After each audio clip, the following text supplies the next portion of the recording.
All right. Well, good afternoon. Welcome everybody to the Interactions of Society and the Environment Seminar Series. I'm Danielle Ross-Winslow with the U.S. Fish and Wildlife Service's Human Dimensions Branch. See mostly familiar faces here in the room today, but for those who aren't familiar with the series, it was started locally in Fort Collins about 10 years ago to bring together natural resource practitioners and students along the Front Range, and now more broadly as we've started broadcasting these as webinars.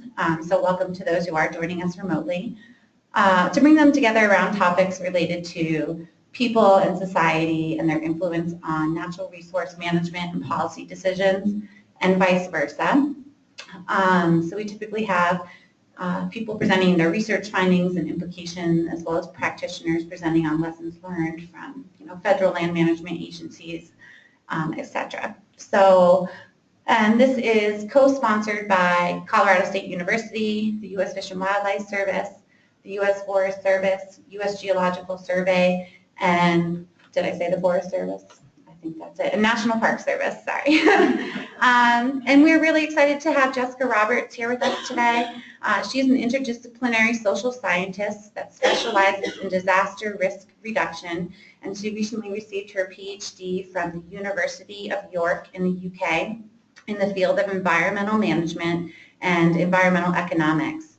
And her PhD research focused on the way that communities on the Volcan Galeras in Colombia experienced and interpreted the risks of living in an area that had high volcanic activity, and how this differed from the traditional way in which volcanologists typically assess volcanic risk. So her academic background, she has a BS in geography and a master's in geological hazard assessment. And prior to beginning her PhD, she worked as a program coordinator for the British Red Cross, developing resilience building focused programs for vulnerable communities in the UK. And she's been here working with USGS. Her research interests really interfaces well with the U.S. Geological Survey's research in natural hazards and social sciences related to adaptation strategies and environmental economics. So she's going to share with us some of her work with USGS and her PhD work today. And following her presentation, we'll have plenty of time for Q&A and discussion.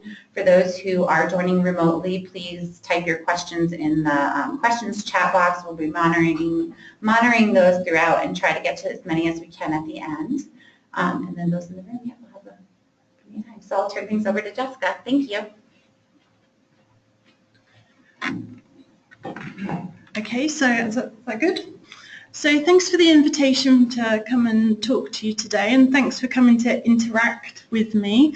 So on that note, as I go through my slides, if you want any clarification or want a quick question at the end of each slide, please feel free to pitch that to me as we go through, and any bigger, meatier discussions we can have at the end.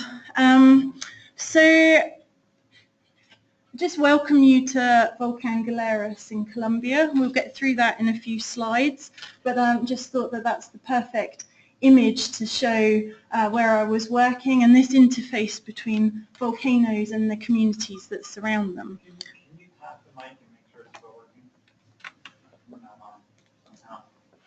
Have I broken it? Talking right directly. Have I broken it? There you No. go. Okay. Okay, I'm back in the room. Okay, so the title of today's talk is The Value of Valuing Volcanic Landscapes for Volcanic Risk Management. And so I will introduce to you the rationale for my research and then give you some of the results from it, and then pitch to you an idea of how I'd like to take it forward, or what I'd like to do with the data, because I haven't quite got that far yet. I obviously came to my own conclusions from my own study, but now in terms of publications and where we take it from now, that would be great to have some input from you. Okay, am I clicking? Okay, so I thought it was good to ask this question first. So who am I and what am I? Because everybody usually seems to always want to know, especially in South America. They wanted you to define exactly what you'd studied rather than what you were studying at the time. And so I say that I'm an interdisciplinary social scientist, but within the literature, there's some people that would also call me a social volcanologist. So I'm quite happy with that title, but it always gets a few laughs. So I like to put the two together just for depending on who's in the room. And so I describe myself as working at the interface between volcanoes and society. And how I apply this in my own research is looking at something called sustainable disaster risk reduction. So it's disaster management that hopefully doesn't have long-term negative implications, and how we bridge that with our goals for sustainable development. So as the introduction said, I started off studying geography, and I started my first field work in volcanic areas there. So I got the bug for volcanoes there, and then so I took on a master's in geological hazard assessment so that I could get more up to date with the terminology, and I hadn't looked at geology as in so much depth, so this was my chance to spend a year getting to grips with that. And then the PhD kind of combined everything. So, and I knew that I was more interested in the communities that were living on the volcanoes as opposed to the processes that they were living with, and so I hope to bridge the gap between the two. So the study rationale that we'll start with is basically the impact of volcanic activities, and when volcanic hazards then turn into volcanic disasters and they bring about communities unable to continue acting by themselves after an event, so when they need external support. Now the impact of volcanic activity is wide. Poor health, deaths, it could be large-scale deaths or small-scale, people losing their land, people losing their jobs and livelihood activities, losing their home, becoming marginalised, separated from their communities, and if they lose their land and their ability to conduct agricultural activities, and they lose their food security and loss of access to common properties. So the impacts can be vast. So starting with this was the need to obviously manage this risk and to prevent these hazardous events becoming such high impact disasters. But there was an argument in the literature that actually risk management isn't always able to solve all the problems and to be the best of the best approach, and that sometimes when we have volcanic risk management plans, they've been critiqued as also having negative long-term impacts. So although you save lives ultimately, in the long term, there's still these impacts that we have to deal with. So people's impact on education, not being able to conduct their agricultural activities, people unsatisfied with the accommodation that they get moved to, the impact of mixing communities that aren't used to being integrated with one another, unemployment, and from this also not just physical health, but the mental, psychological impact of that relocation, whether it's temporary or permanently. And in the wider literature, this idea of the impacts of poor quality risk management, or not inclusive risk management then, was that these poor decision making comes back to the way in which we evaluate risk. So the idea that the effects of disasters might be inadequately planned for simply because of the methods used to assess the risk, and that we're not looking at everything that combines together to produce the risk. Or that risk assessment can lead to unsustainable risk management policy making if the measures used to assess risk are incorrect or incomplete. So the lack of data being as much of a problem as incorrect data. So this started my first level of forming my questions for my research. So could it be that previous volcanic risk management failures, could this be attributed to inadequate risk assessment frameworks? And could poor risk assessment frameworks therefore be a driver in part of volcanic risk, or risk to volcanic communities, whichever way you'd like to look at it? So just a summary of how volcanic risk is done, and it's really just a very, very brief summary. So volcanic risk is this interface between people and volcanoes. Without people living on the volcanoes, we won't have the risk to those communities. And volcanic risk assessments are usually carried out by volcanologists in their different fields of expertise, but traditionally physical scientists, not social scientists. And volcanic risk being this combination, if you Google what is volcanic risk, this combination of hazard, vulnerability and value. And this definition goes back to 1979, Albay, his quotation, but actually I can link him back to a UNESCO meeting on natural hazard risk that occurred in 1972. And this is the definition that keeps getting repeated throughout the literature, even if it's not exactly applied in its completeness, which we'll look at in a second. So for my PhD research, I actually explored each of those components. So how the community experienced hazards on volcanoes, how they experienced vulnerability, and how they experienced and perceived value. But for today's discussion, we'll be concentrating on value. So, a meaty slide, but basically it's just to show the outcomes of a literature assessment on 50 papers that looked in theory at volcanic risk assessment. This is what they were clued up to be about. And these papers split into three main groups. So the ones that applied this full D'Albert equation, hazard times vulnerability times value.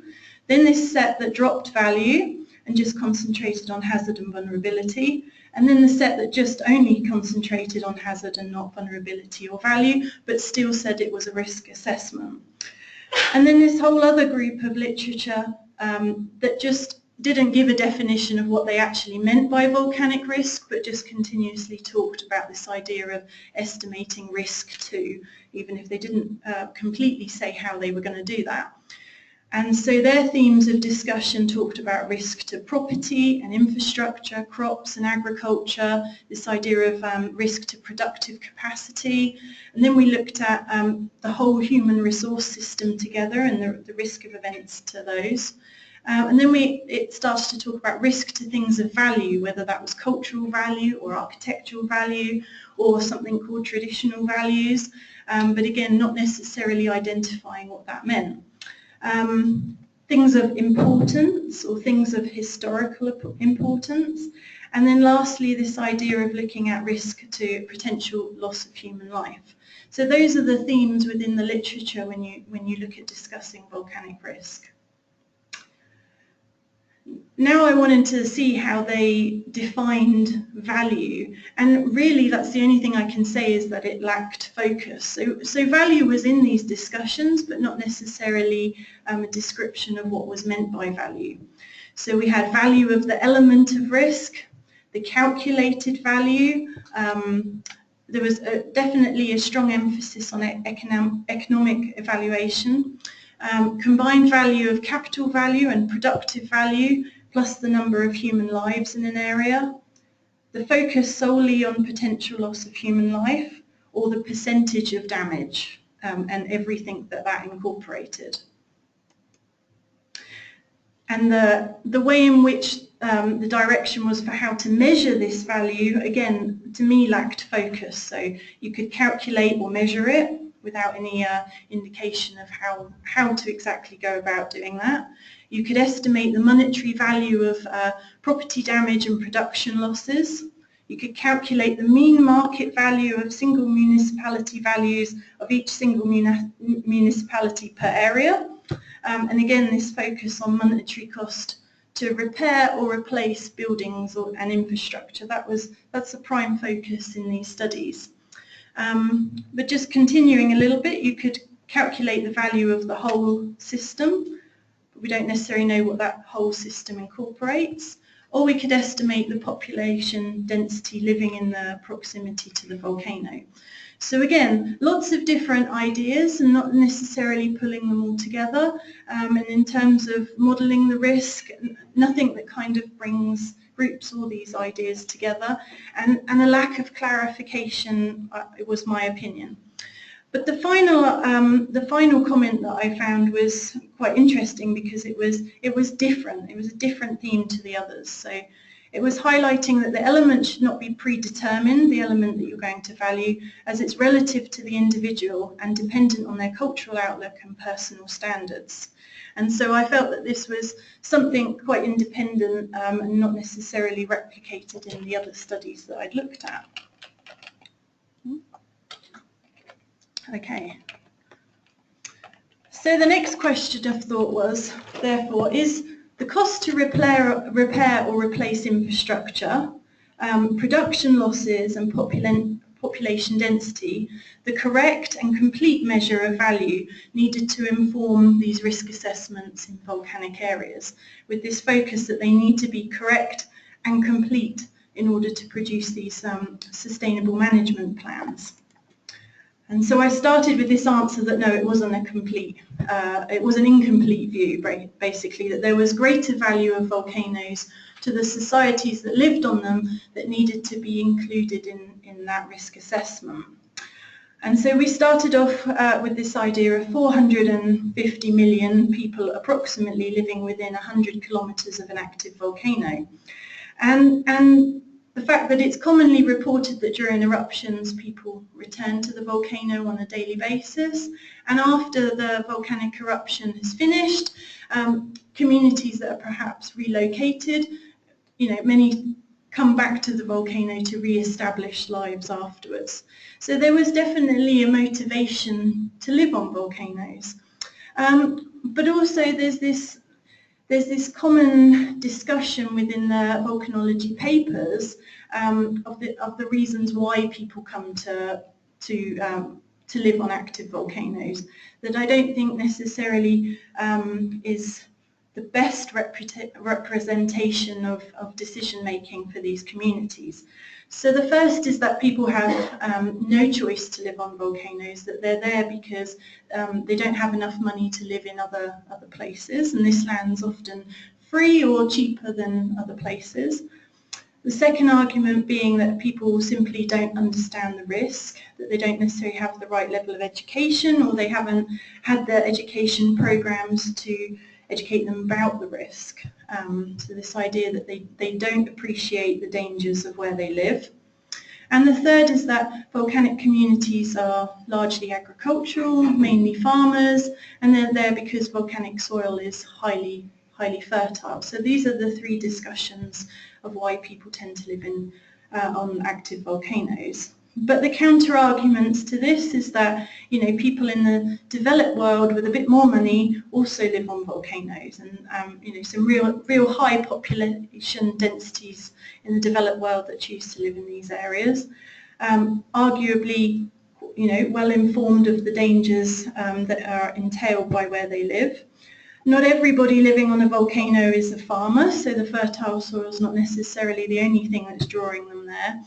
And so this idea that people do actively choose to live on active volcanoes, it's not just a case of not having the choice of where they live. Okay, so the research questions for this part of the PhD then was, how do volcanic communities themselves value their volcanoes? And what are the things that if they lost, either due to an eruption or to do with the management plan, what things would the loss of such things have impact on their lives and their sustainability? And so how did the way in which people experience value on volcanoes differ from the traditional ways in which value was incorporated into those traditional risk assessments? So these were the two things that I was focused on. So the methodology, it was a case study on the Galeras volcano in Colombia on the border of Ecuador. It's called a decade volcano, basically one of 10 that were classed as the highest risk volcanoes in the world. So a combination of high levels of activity and high population densities living on them. And we worked within 6 communities living around the volcano, 2 of which identified themselves as indigenous communities, and 4 of which identified and classed themselves as civilian communities. And the methodology was built around participatory bottom-up approach which was largely underutilised within volcanic risk assessments up until that point. It had three parts to it. So the first was that we would seek representatives within each of those communities that represented health, education, religion, agriculture, leadership, and also emergency services. So we started off having basic introductory discussions with them. Then we brought together community focus groups. So this was anything between 6 and 40 people, depending on who wanted to attend during each one. And from them, the community, we asked to identify families for more in-depth household interviews. So we asked them to select 10 families that they classed as having a good quality of life and 10 families that they classed as having a bad quality of life. And then we delivered the same interview to each of those families. And so then the third part was comparing this bottom-up framework of value with the more traditional top-down approach and seeing where the difference lay in between the two. So I had 20 volunteers that worked with me to do the surveys, all students or teachers from around the area, and we would go out either between 5 or 10 of us every day to conduct this research. So we had around 40 community representative interviews. We had 6 focus groups that talked with about 110 people altogether, and we had 91 household interviews. Okay, so further introduction to Galeras. So on the left you can see Galeras in all its beauty, and the city that lies at the bottom of it is the city of Pasto. 450 million people approximately. Sorry, 1,000, sorry. Yeah, it's a really, really big city. 450,000, thank you. And then these smaller communities around the outside that make up about 30,000 people approximately. And it's those communities that we were working in, not in the city. So the background to the case study was that in 2005, Galeras entered a period of reactivity. And at the time, the government passed the Declaration of Disaster, which was highly controversial because people argued that a disaster hadn't actually occurred, no loss of life, no impact. It was to prevent impact. This was the process of the declaration.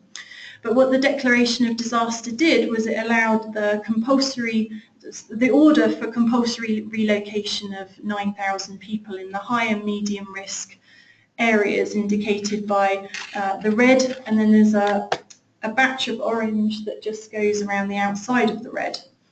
So approximately 9,000 people were to be involved in this relocation program. So at the time of the study, 7 years after, the phase that the research found itself in was that only approximately 200 of the 9,000 people had actually moved, and of those that had moved, many had actually moved back, having undergone the relocation program. The majority of community members were refusing to attend meetings with government and scientists. The indigenous communities had hired human rights lawyers to represent their case against moving.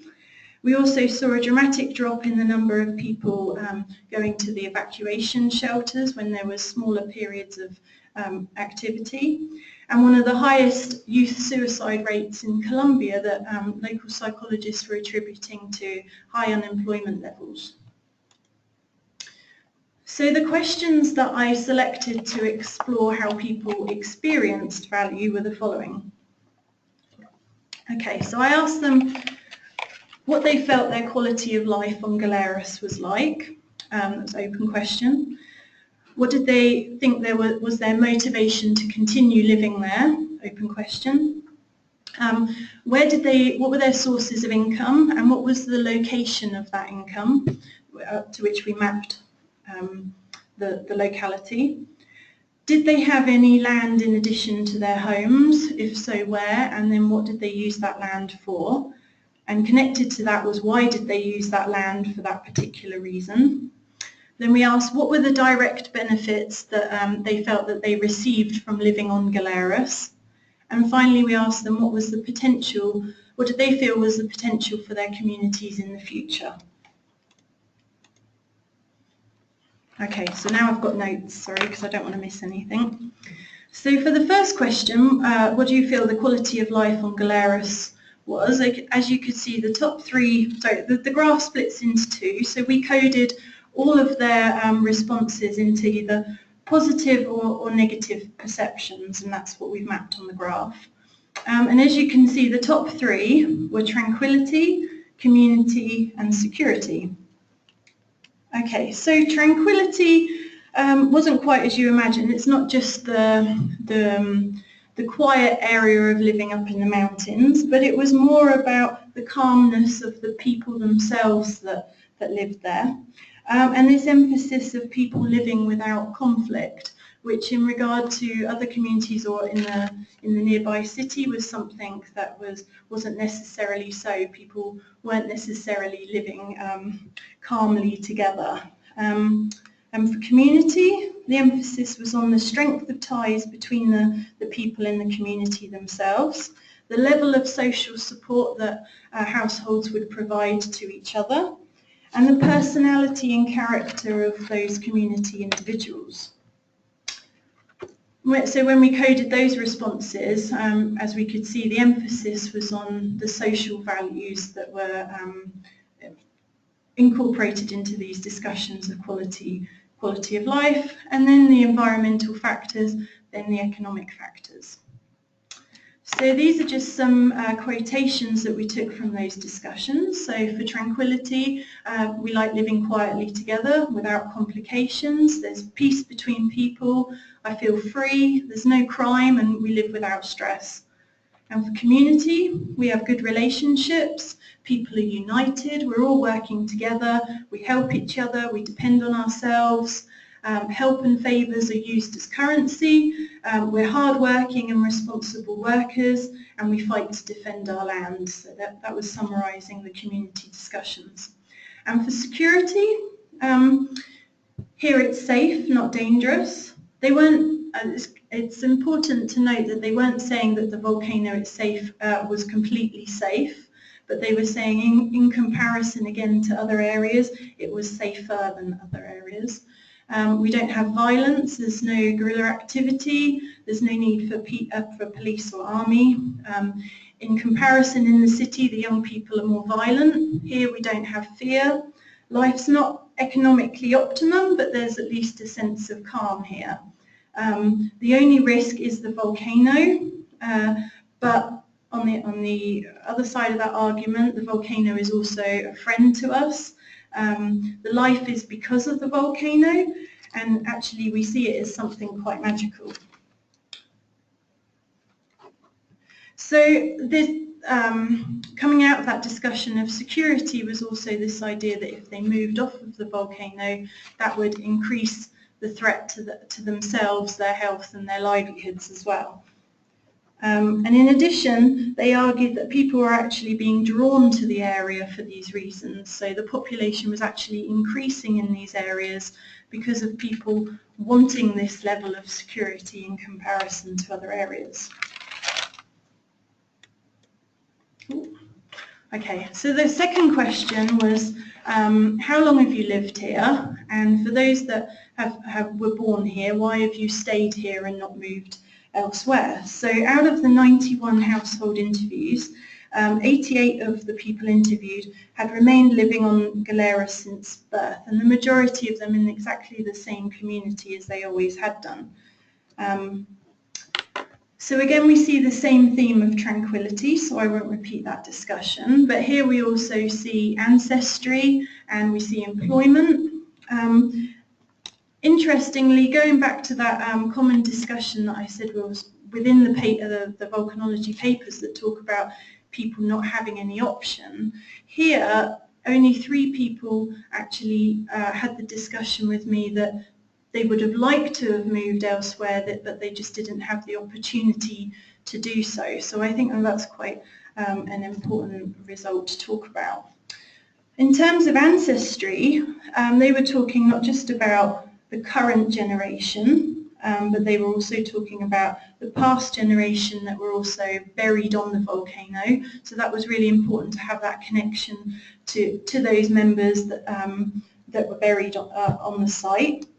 But actually this also incorporated discussions about the volcano itself, because the volcano was deemed a member of their family. So it was referred to as either the father or the grandfather, and its role was to both protect them, so to keep them safe, and also to provide for them in terms of agriculture and other opportunities that they got from the land.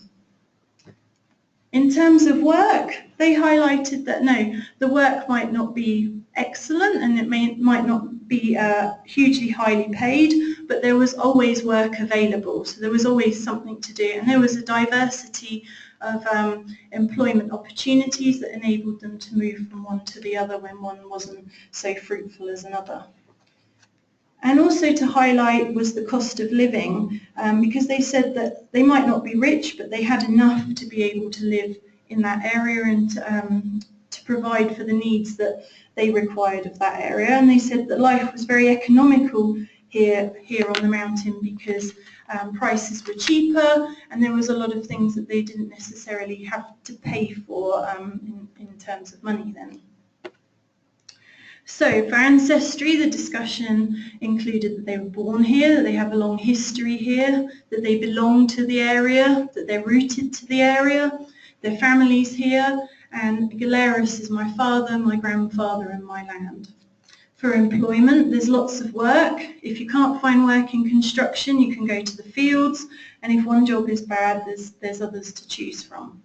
And for cost of living, we might not earn much, but it goes a long way because things are cheap. To have what I have elsewhere, you would have to have a lot of money.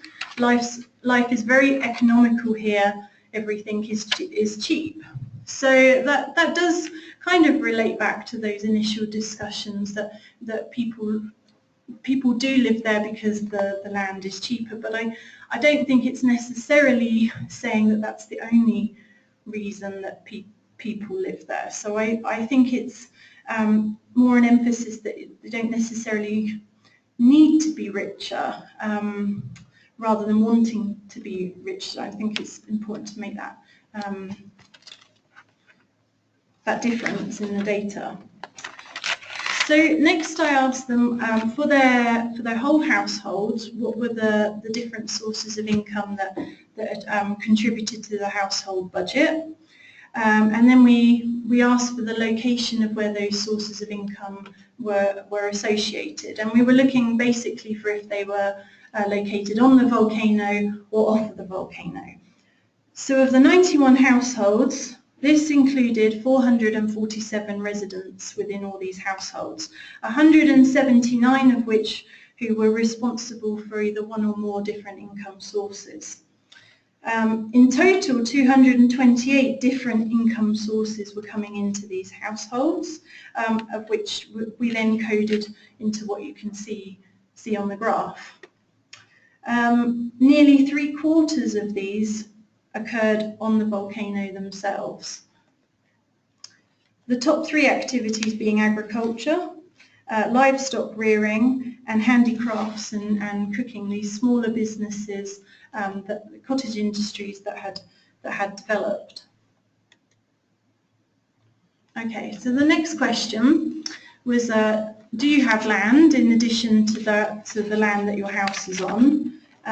How much of this land do you have and what do you use it for?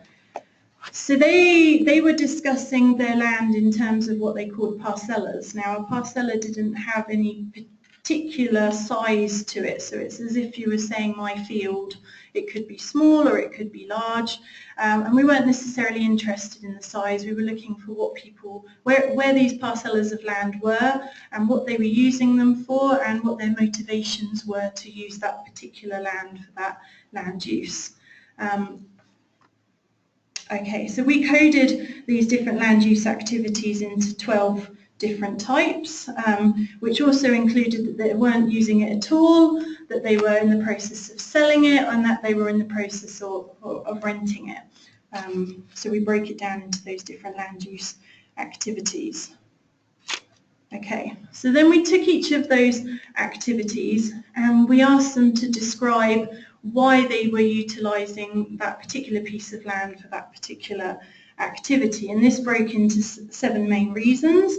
So the variation in climate, in soil, the availability of water, the location in comparison to the location of other things that were of importance, whether or not the land had, there wasn't necessarily any specific reason for it being utilised in that way, but it was the traditional way in which that land had been used. And then we had a few other comments that were made, and then people that didn't really have a reason, they just were using it for those activities. Okay.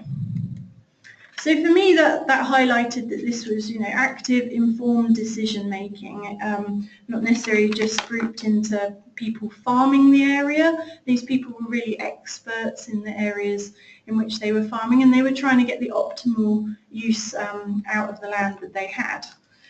And so we came up with these profiles then. So these are the columns at each of the communities in turn, and then we looked at what crops they were growing, and as you can see there's huge diversity, but also there's individual profiles of what each community could farm. So those areas with the hotter climates were looking at the tropical fruits, and those areas with the cooler climates were looking at the vegetables. And then we had individual cash crops such as the coffee and sugarcane that needed these really individual microclimates.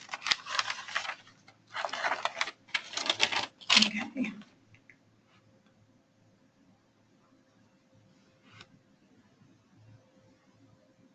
Okay, so this again highlighted that we talk about volcanoes, but actually volcanoes are not one homogeneous landscape, but they're made up of a mosaic of all these different niche environments.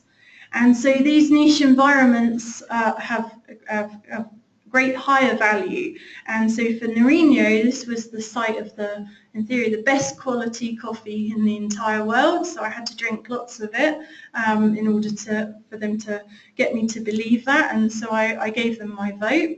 And the reason why Nariño coffee is the best is attributed to these unique volcanic conditions that can't be found anywhere else. They can't just be found on any other mountain. It's this combination of it being a mountain, but also with the volcanic products of that mountain. So perfect topographical conditions, perfect microclimate, the need to have the wind arriving at specific times of the day at specific heights, type of wind that was coming in, what level of rainfall it would bring. They need certain amounts of dry days to be alternated with rain days, and also that these were small areas of land that weren't able to have machinery on them. Everything had to be done by hand, and this they argued led to the unique flavour of the coffee bean and the coffee that was being made from it. Okay, so the next question we asked was, what benefits do you think that you gain directly from Galeras? And so this was an interesting one because we'd had all these discussions where people listed all the things that they valued from the volcano, but then as you can see from the graph, it was kind of half and half, with half of those interviewed saying no, there was no benefit to be gained from living in the area. And so this was quite confusing, but basically what solved that was the idea that was when I was talking about Galeras, I was talking about the whole entire mountain. And when they were talking about Galeras, they were talking mainly about the crater. So it was asking them what were the benefits of that specific crater, which were far less than what were the benefits of the whole entire mountain. So that's where the confusion comes in the data a little bit.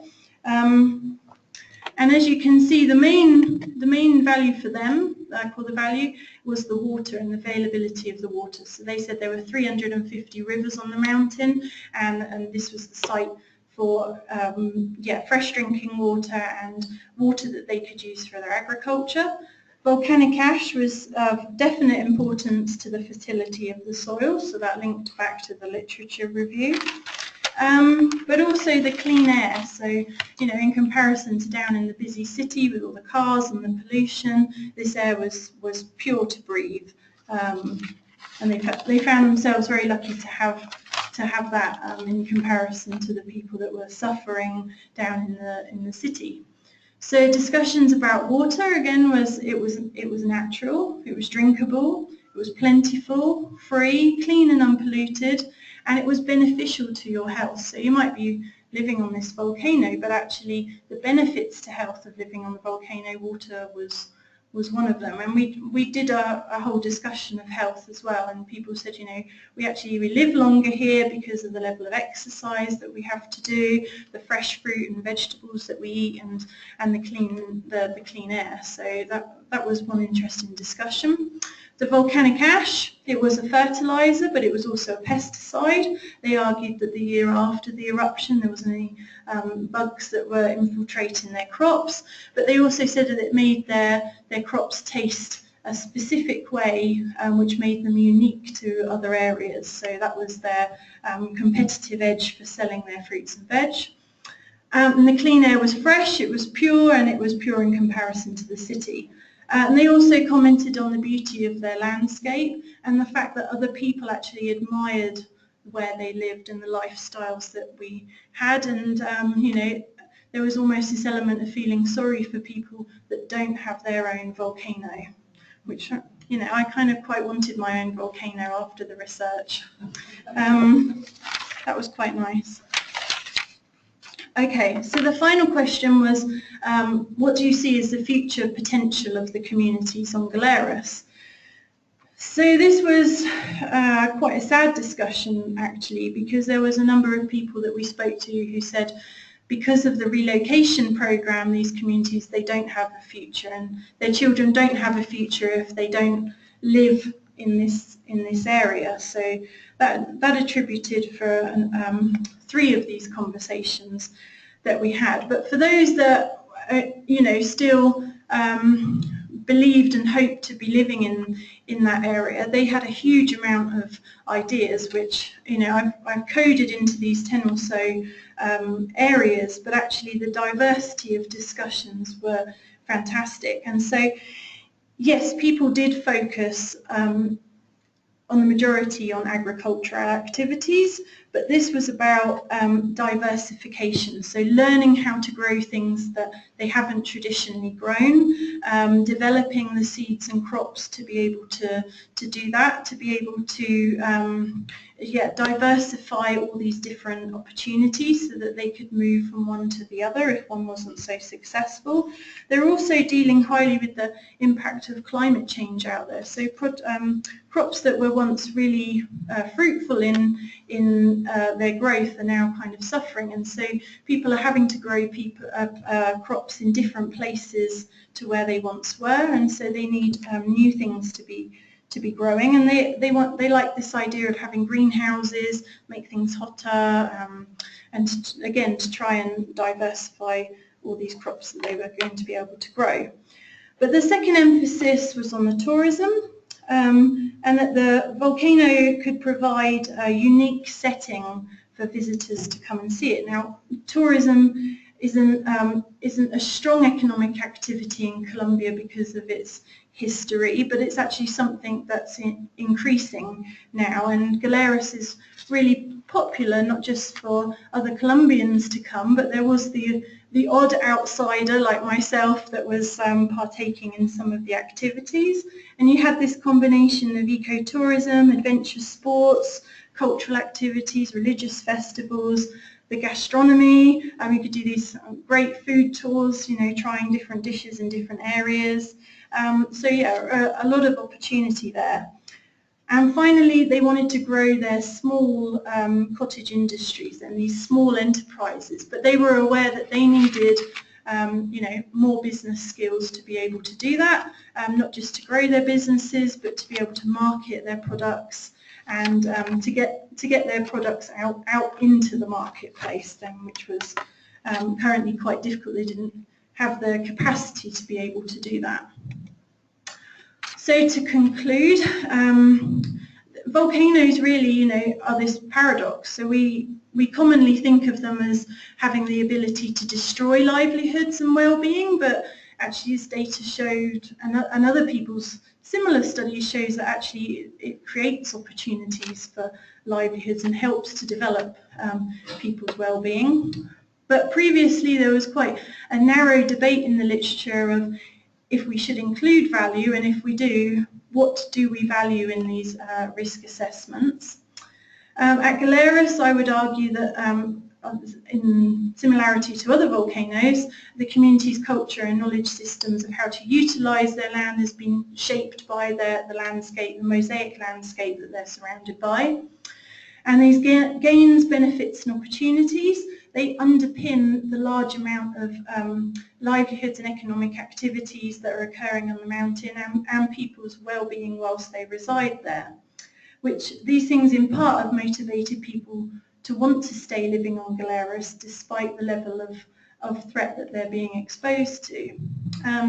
Currently, the risk assessment frameworks that I looked at wouldn't necessarily have captured these values, but the impact if people lose access to these things is huge, not just if there's an eruption, but also if they're relocated and if those things that they value aren't adequately replicated in new places.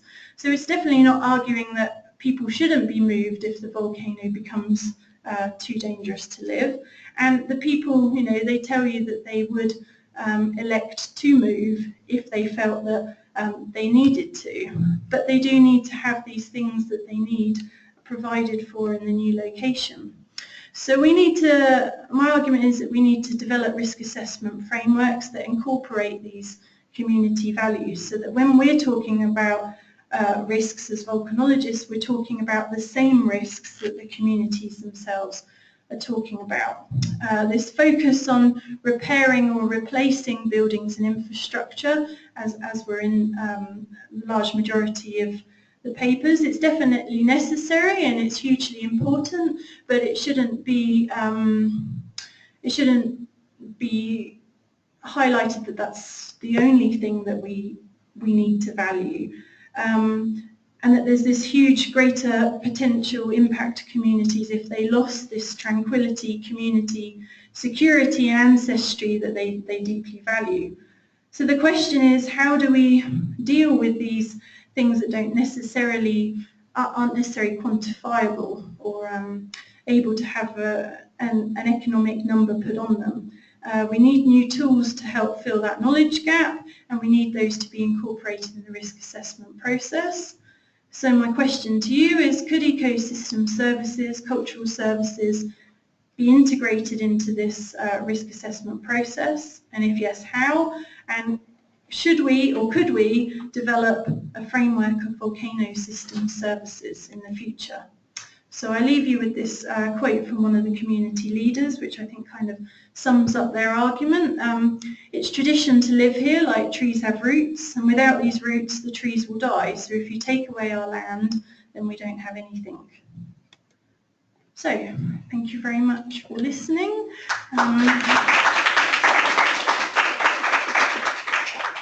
If you have any questions or any criticisms or anything positive, feel free.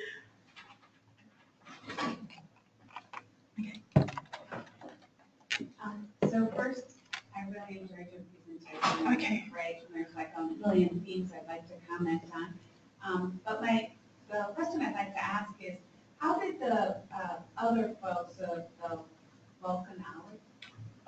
volcanologists, yeah. I just wanted to ask a question using that word. They received this research.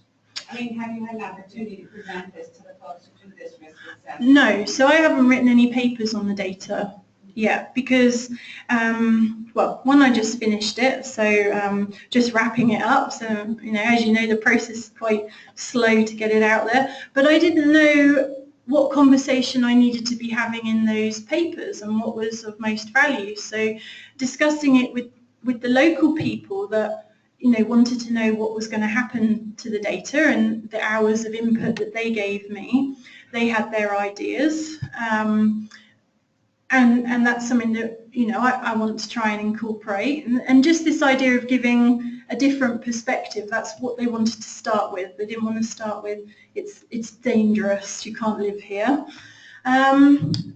But, you know, we interviewed the volcanologists and the other scientists that were working in the area, and, you know, that they were interested in having these other discussions, and they appreciate those other values that people put on their volcanoes. So it's not a great divide.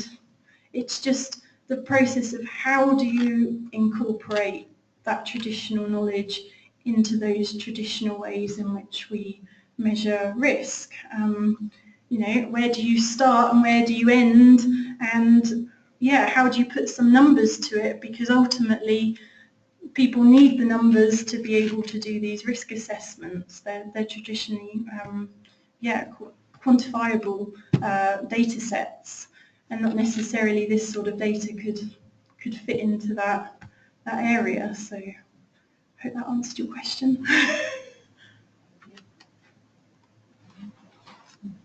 So during your research, did you have any other comparison communities? I mean, there are communities that risk from climate change and sea level rise, Fiji and places in real Alaska where there are quite a few communities that are being impacted by the loss of their physical place to live, and there's earthquakes and tornadoes.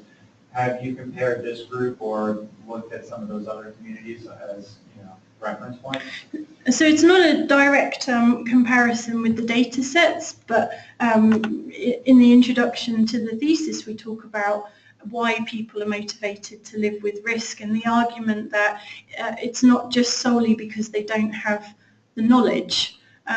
Sometimes when people discuss risk perception, which is a huge discussion of many, many different inputs, they focus only on, were people educated? Do they know that that's a volcano or a flood area, etc., etc.? So this idea of expanding that discussion and making sure that we include all the different things that motivate people to live with risks. So in doing that, then I drew from the whole array of different discussions. Thank you. Nice job. I actually have just two questions for you. So the first is, it seems like a lot of people, the motivation is really a property rights problem. And so I'm wondering about the effect of maybe mistrust in government institutions, because you said that there were a lot of people who, just wondering about, you know, government and public services and the effect of maybe limited services. Sure. Is there an effect there, or did you come across anything? Sure. So the other chapter, as I say, looks at vulnerability, and that's very much anchored in those discussions. So, you know, one other component of this perception of risk is also the level of trust in the government. And it's absolute that there was a complete loss of trust in the government, because they've had 8 years of being told that they have to move and that where they live is dangerous, which, as I said, they do appreciate the danger of the volcano, but they also have this counter argument that it's safer than the places that they were initially going to be relocated to. So the compensation package then for the relocation, for instance, the argument was that it was supposedly based on only replacing people's houses, not agricultural land, and that they were going to be moved household by household to areas within the city, because there wasn't other rural land available for them that wasn't also in the risk zone.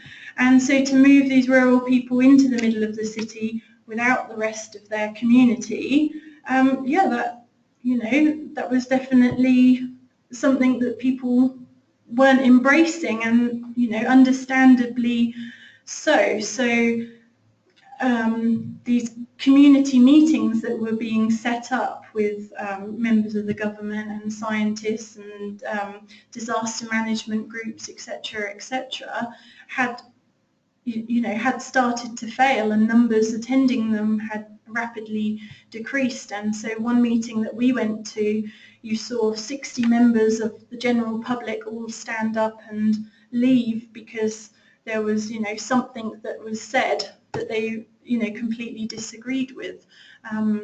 So definitely, and yes, you can say that that underlined a lot of the conversations that we were having. There was definitely an element that they wanted to sell you the idea of it being safe to live on the volcano. So we tried to ask questions that weren't volcano-centric. This was about general life, where they lived, what they did, what general life looks at, rather than questions that were about how dangerous do you think the volcano is, or why do you live on an active volcano, to try and get around some of those issues. Okay. And the second question I have is, so here in Colorado we had a big flood a couple of years ago, and a lot of people were forced to, you know, buy flood insurance as a result of that. Like, Sure. Is there an effect from insurance, or do they require to keep insurance when living in these So areas? as far as I know, insurance isn't a common practice, not monetary insurance, but, you know, they have their own ways of protecting things. So if you were to think of that as a type of insurance, and the way in which communities live together, if one family lost access to something, their insurance is that their neighbour would be then able to provide for it, whether that's somewhere to stay, or, you know, crops for food, or if they lose one job, they're going to have access to other employment opportunities. So I think that the concept of making sure that you can replace things is probably there, but in terms of paying a monthly insurance policy, as my understanding, it's not common practice. Okay, thank you. Let's have another gulp of water. Okay. So I think you said at the beginning that this volcano has this history erupting about every 10 years. Is that correct about that? It just started reactivating in 2005. It has had periods of activity, but this was the big event that got everybody refocused on it.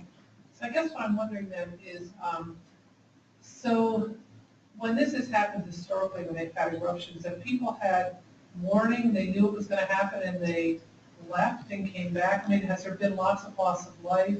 Can people leave and come back, and then maybe there's some destruction, but there's still, you say, you know, since you're very community oriented, there might still be infrastructure and, you know, tillable land and things that they can rely on. So I don't know what that looks like, because I would think that that would sort of affect how they would perceive risk. Sure, absolutely. So within recent generations, no large-scale events. So they can commonly see the volcano doing things, so it regularly emits ash.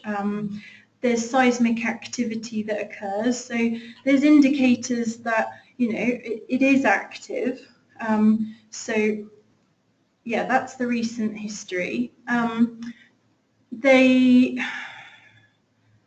my train of thought gone? There are stories about the volcano, but in terms of loss of life, the only loss of life that's occurred on Galeras was a number of scientists that were on a fieldwork trip on the volcano when it erupted. So that's commonly why Galeras is famous in volcanology, is for that story. And so the argument from the local people is that the volcano protects them because they respect it and they ask for permission to do certain activities on it. And their argument was that the scientists hadn't shown the same level of respect. That's why it hadn't protected them. So that's part of their dialogue, yeah. Okay.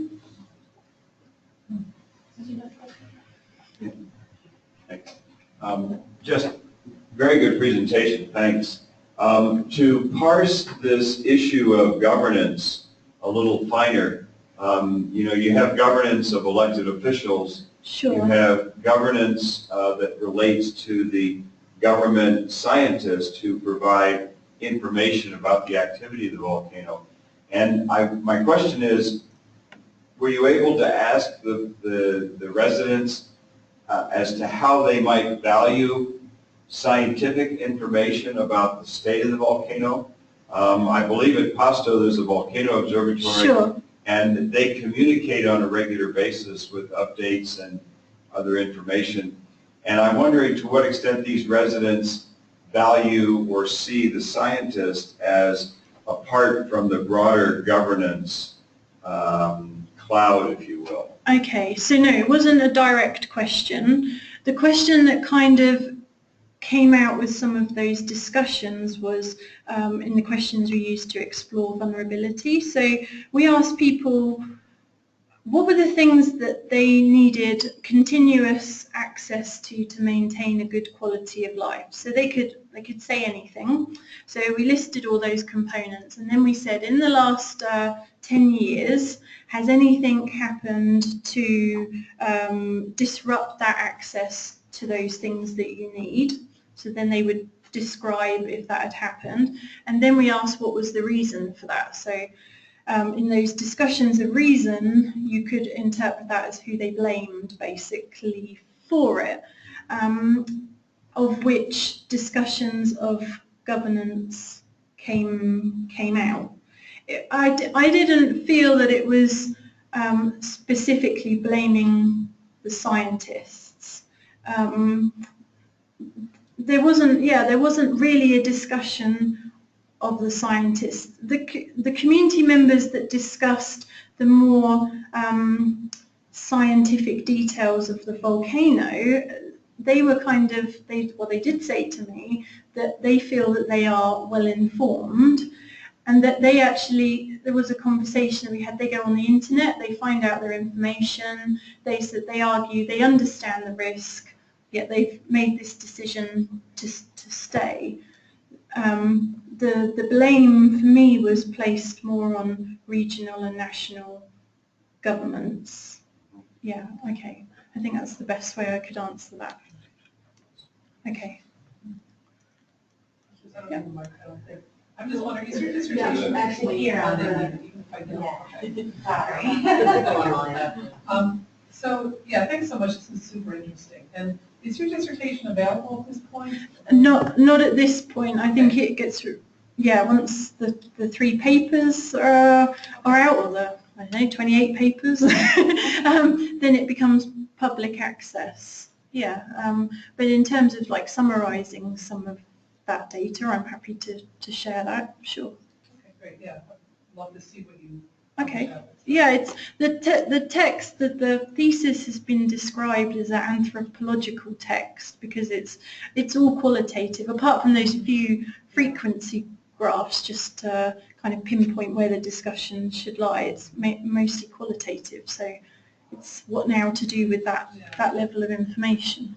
And I think on the first slide you had your email. I wonder if you Sure. Go back to that or just tell us when we can write it down. It'd be nice to have that. 1 second. So jkr503@york.ac.uk. Thank you. Okay, thank you. Any other questions? Okay, and also if you have any questions or comments for us about this presentation or the seminar series in general, you can email isess, S as in Sam, at usgs.com. .gov.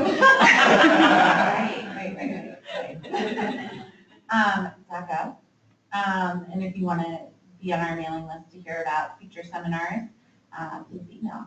All right. That's all we have. Thank you very much. No, thank you. Thank you for your questions. Okay.